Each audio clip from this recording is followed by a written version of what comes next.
Welcome to ProPractice, your guide to refine, enliven, and illuminate the piano repertoire.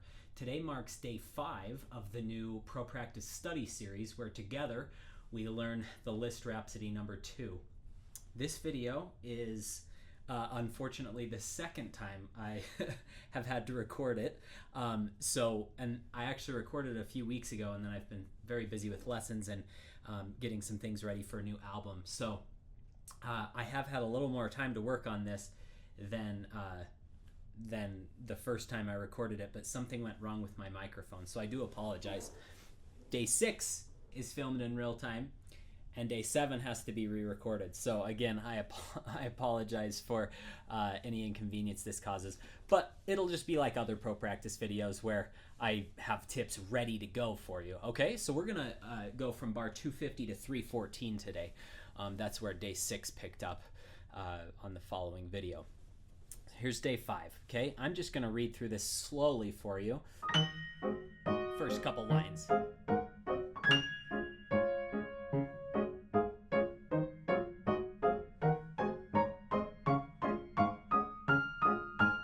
Let's actually just go to there. Okay, so let me give you the fingering first of all. 3-1. This is, if you have smaller hands, you could always do 4-1 here, but I like it because then I go 4-1, 5-2, 3-1, and then 1-2-5. And when I go up to these in 250 and 252, I really grab that as if I'm like lighting a match with my fingertip. Like pretend the match head is my fingertip and you're striking it on the box. That will give you a really crisp sound. Okay, fingering for 252, 3-1, 4-2, 4-1, 5-2, 4-1, 3-1, 4-1, 3-1, 4-1, 5-1. This is, again, if you're lost, this is 255. 5-1, 3-1, 4-1, 4-1, 5-2, 4-1, 5-2, 4-1, 5-2, 4-1, 5-2, 3-1. Okay. Again, this video is not only going to go over fingering and the basics, but we'll also be going over a lot of interpretation throughout the video. Okay.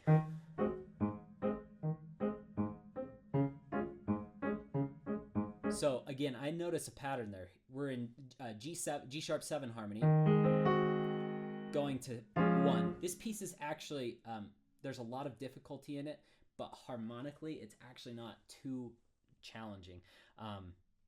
It's not that Liszt wasn't creative. He's extremely creative because he keeps a lot of his harmonies actually pretty basic. Okay, so G7, C sharp 7. And I notice that, okay, it's a 3-note chord and then sticking to little 2-note chords and then 3-note chord and then 2-note. And they're all grounded on G sharp. So G sharp, still on the bottom. Okay, let's try the eyes closed. Let me go over a quick tip. I don't know if I've done these in the other Liszt videos, days 1 through 4 so far, but this is one of the best exercises I have ever learned in my life. I learned it from master teacher Sergei Babayan, and he told me, this was many years ago, but he said, if you think of your hand kind of flipping back and forth, everyone plays up nicely, but then everyone lets gravity fall, or have their hand fall, and what ends up happening is when you speed that up, since you're letting gravity do the falling, now you're like, oh shoot, and you panic, and then it starts to chop at it like you're chopping wood. What you do is bring your wrist up and then throw it back down. And what I always have my students do is say, up, down, wait, up, down, wait.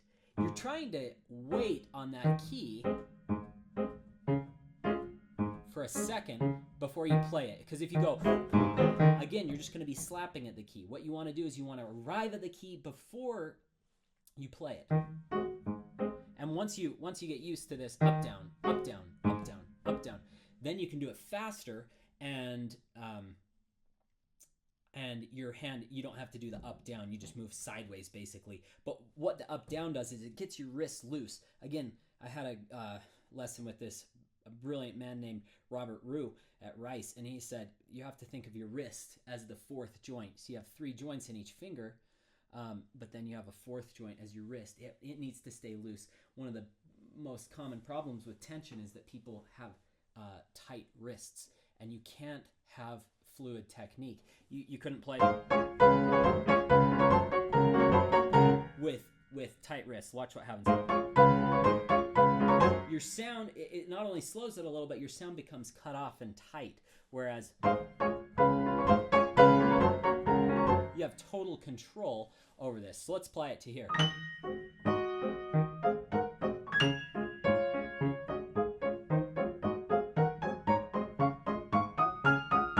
I messed this up. I have a tendency to sometimes just play that, and I need to work on that. Okay, now that passage can be tough with those sixths. One thing you want to do is, again, practice this up-down exercise, and you want to practice the lightness of the wrist, because when you get going, it will really start to work out nicely. Now, sorry, I'm jumping the gun here.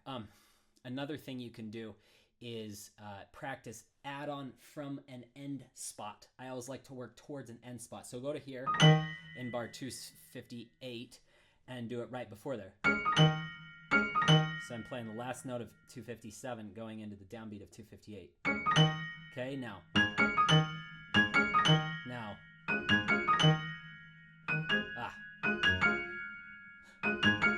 That's why it's so helpful to write in that fingering, you know, right where you're at. So, okay. Now, to speed this process up, I'm just going to do measure by measure. I want you to do note by note if you're just learning this for the first time, okay? I'll just do that one measure. Now we'll put the two measures together. Okay, next one.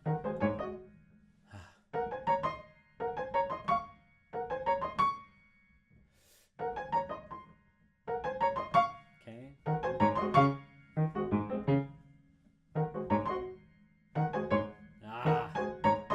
There we go. That one's tough.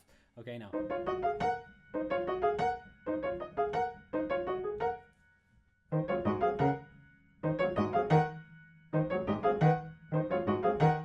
Okay, now.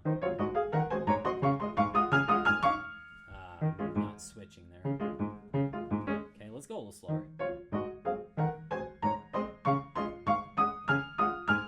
By the way, my general rule, if I fell 3 to 5 times, usually 3 times, but if I'm being real stubborn, 5. If I fell 5 times, I'll slow it down. Okay, so it's okay to try it out in faster speeds, but persisting 10, 20, 30 times is actually going to be a huge waste of time.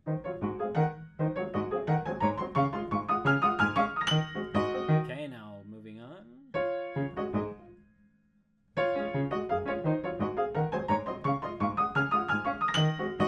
Cool. All right, now let's try all of it together.